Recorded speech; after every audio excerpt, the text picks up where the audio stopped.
Si usted se acaba de unir a Mujeres 360, estamos platicando del oficio más antiguo del mundo, el trabajo sexual. A ver, ¿cómo va la credencialización? Pues yo siento que vamos muy bien, porque es algo que ganamos apenas en el 2013 y se da a conocer en el 2014. Entonces, poco a poco se ha ido concientizando a las compañeras de que la saquen por un beneficio de ellas. ¿Qué les trae? ¿Qué beneficio les da? ¿Qué beneficio de que la policía no te puede detener? Porque la misma autoridad te da el permiso, una licencia, una credencial, donde indica que tú tienes derecho a ejercer el trabajo ahí sin que nadie te regentee. Ni una madrota, ni una representante, ni un policía, ninguna autoridad. Ya esto es lo benéfico de la credencial, ¿no? ¿A qué les obliga la credencial? A que seas mayor de edad y a que tengas tú tus propios horarios. Tú pones tu horario de a qué horas vas a trabajar. Ese es un beneficio mayor. ¿Y a nivel médico les obliga algo? No, porque médico ya se quitó, luchamos durante cerca de 10 años para quitar el control sanitario, que eso servía nada más para extorsionar. Cuanto antes había una credencial. ¿Importante tenerlo? No, había una credencial que daba Conacida, que la utilizaba la autoridad y las representantes para extorsionarnos. ¿Qué pasó con esta credencial? Muchas compañeras, pues, si salían con VIH, la ampliaban y la pegaban en el hotel. No te ocupes porque estás ilosa. Entonces se enteraba el hotelero, se enteraba la representante, menos la compañera. Entonces eso no servía de nada más que para extorsionar. En cambio sí sirve un autocuidado de la salud, que eso nos ha funcionado.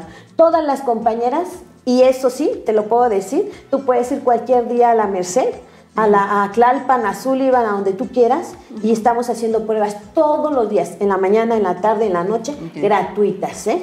Y ellas se cuidan más. Se ha demostrado a nivel nacional que las trabajadoras sexuales están ocupando el 13º lugar de gente con VIH. ¿Y amas de casa? El tercer lugar. Entonces ahí donde yo digo, estamos bien. Tienen su propia marca de condones, que se llama Encanto. ¿La puedes voltear para que la...? Cuando iniciamos, un condón costaba 25 pesos. Si cobraban 25, lógico que no lo iban a usar. Era cuando el VIH empezaba en auge y sí había muchos casos. Cuando empezamos a llegar ahí a la zona y a dar la información y a negociar el uso del condón, que si lo ponen con la boca, con el pecho, el Encanto costaba desde hace 2 años a 1995 un peso. La Organización Mundial de la Salud dice que si un condón costara como un chicle, más gente lo usaría, y lo demostramos. Ahora sí cuesta 2 pesos, sigue siendo muy económico. Y las compañeras escogieron desde el nombre, Encanto. ¿Por qué? Porque usamos un Encanto, empiezas a seducir al cliente. El negro y el rojo, el negro es la elegancia, el rojo el amor, el símbolo mundial de lucha contra el SIDA, que es la lazadita. Yo me quiero, me protejo, pero también voy a proteger a toda la gente con la cual me...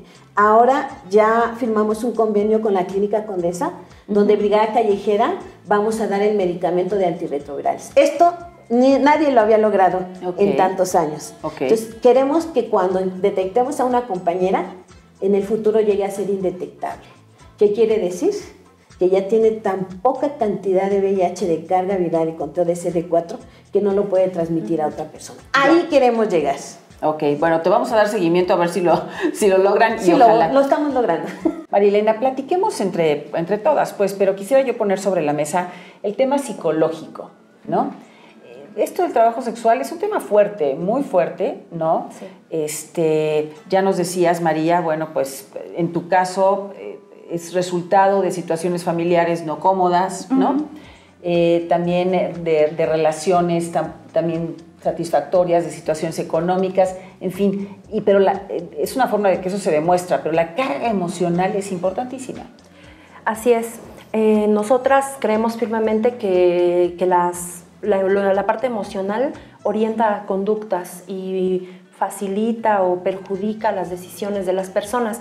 Nosotras trabajamos, somos trabajadoras sociales todas, no somos psicólogas, entonces trabajamos con una técnica que se llama escucha, y que es a través de la escucha donde nosotras hemos ido construyendo esta propuesta de Lady Meche, porque realmente no fue algo que a nosotras solas se nos ocurriera, sino que fue a través de la escucha de las propias mujeres donde fue surgiendo la idea de sus necesidades. Incluso la idea de tener un ingreso aparte, porque ellas notan, ¿no? Algunos nos comentaron que sí notan un cambio en el ingreso importante de unos años a la fecha. Lo mencionan como que ya casi no hay tantos clientes como antes y necesitan dinero, y sobre todo también las que llegan a cierta edad sí empiezan a mostrar una preocupación importante y muy honesta sobre qué voy a hacer después, ¿no? de qué voy a vivir después. Entonces, incluso como fantasías de al revés, ¿no? De qué se sentía tener un trabajo normal, ¿no? Así con sus propias palabras, ¿no? Normal, ¿no? No, pues, ¿qué es normal? No, pues fuera, ¿no? Claro, que es etcétera. normal. Exactamente, ¿no? porque nosotros hemos preguntado, ¿cómo te lo imaginas? No todas, sí cabe destacar que no todas, pero con las que trabaja Lady Meche sí. Entonces, es de ellas de donde surge, y a través de esta escucha nosotras hemos tratado de ser muy cuidadosas de comprender el mensaje que las mujeres nos están dando a través de esta escucha y no interpretarla nosotras, porque eso es muy fácil, creer que las personas necesitan algo en esta cuestión emocional, sobre todo si en lo económico, en lo social se da, mucho más en lo emocional tendemos a adelantarnos. Es que seguro se sienten de este modo, ¿no? O incluso a interrumpir. Es que no sé, me siento rara, incómoda, triste. Nosotros ahí ya estamos poniendo, interpretando palabras que no, y la persona, sí, exacto, tal vez iba a decir otra cosa. Sí, claro. Entonces, hay que tener mucho cuidado con esa parte emocional. Claro. Elvira, cuéntanos un poco también unido a esta parte emocional, ¿no? Estas trabajadoras sexuales que son madres, ¿no? ¿Cómo llevan su familia? La llevan como cualquier otra mujer. Yo creo que hasta son más mujeres que muchas que se dicen ser de casa, que tienen un marido. Son mujeres que están muy comprometidas con sus hijos, por eso están ahí. Y pues bueno, yo ahí no concuerdo mucho con la compañera, porque las que están principalmente por una situación económica. En la cual ya muchas, el gobierno les ha ofrecido talleres de costura, de chocolatería, de belleza, y de verdad a mí me deprime más esa situación, que las engañemos, porque no llegan a ser un nivel económico. Por ejemplo, habla de seguridad social, pues ni siquiera muchos empleos lo tienen, ¿no? ¿Cuántas compañeras no fueron empleadas del hogar? ¿Cuántas no trabajaron en tiendas? Ya lo dijo ella misma, que buscó otros lugares y no les da la economía.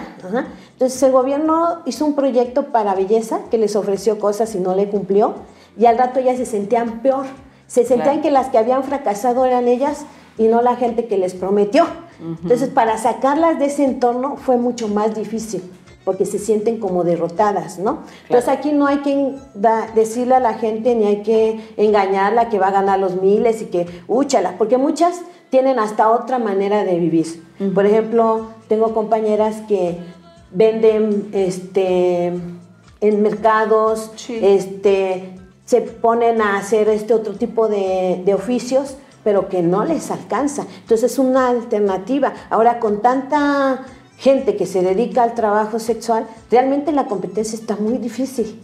Entonces ahí lo que diría el gobierno, hay que romper las causas estructurales y hay que ofrecerles trabajo bien remunerados, no de cositas que la verdad, con todo respeto, no las van a sacar adelante. Yo por eso sí le atino mucho a la educación, que estudien una carrera para que eso de verdad la saque adelante.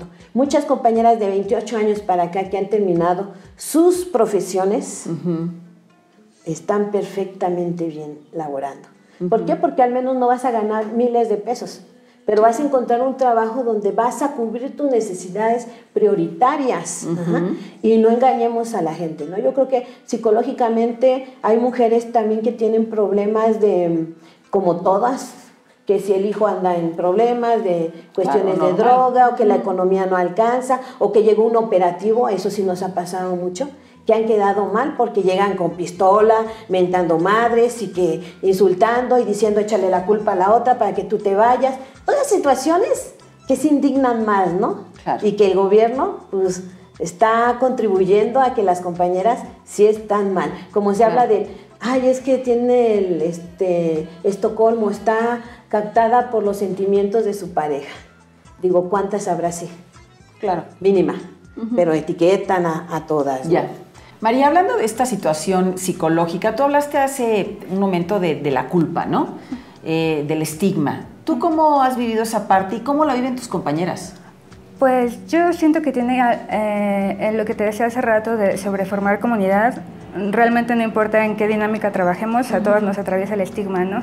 Y yo siento que el estigma tiene que ver más con una carga moral más que ética, ¿no? Porque, bueno, nuestro trabajo, creo que es un trabajo, después de lo que hemos escuchado, creo que podemos llegar a la conclusión de que es un trabajo que está principalmente destinado a las mujeres pobres, que no encuentran como de pronto otras formas de que puedan cubrir sus necesidades.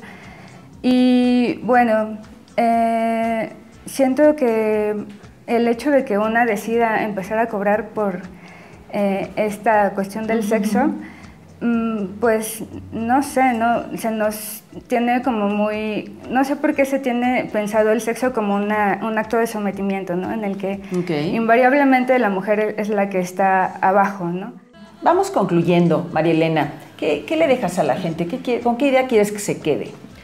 Pues puntualizar en general que pues nuestra iniciativa es un proyecto de reducción de daños, lo que significa que no es un proyecto de reinserción social ni de reinserción sociolaboral. Nosotras no aspiramos a eso, esa es, digamos, una diferencia importante, ¿no?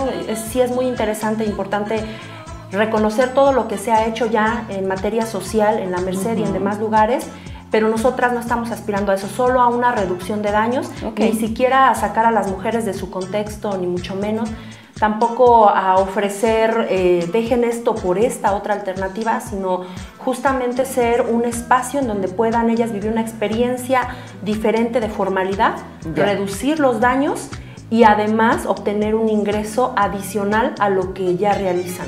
No prometer tampoco ni generar expectativas sobrevaloradas, ¿no? Entonces estamos en esa parte y pues también fomentar el debate de estos temas porque sin duda hay muchas posturas, muchas perspectivas y puntos de vista que de pronto complejizan y podrían incluso... Sí, nos hemos quedado cortos el día de hoy.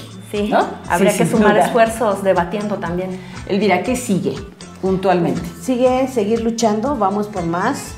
Vamos porque se reconozca el trabajo sexual en toda la República Mexicana y vamos también porque las compañeras denuncien a que tienen que denunciar, que muchas veces vemos que son nuestras autoridades corruptas, que por eso no han hecho gran caso a que se reconozca a nivel México. Ok, muy bien. Elvira, María Elena, muchísimas gracias por haber estado aquí con nosotros en Mujeres 360, de verdad, muchísimas gracias. Como decía yo, nos hemos quedado corto, este tema tiene muchísimos aristas que iremos seguramente tratando más adelante. Y usted que estuvo con nosotros, también muchísimas gracias.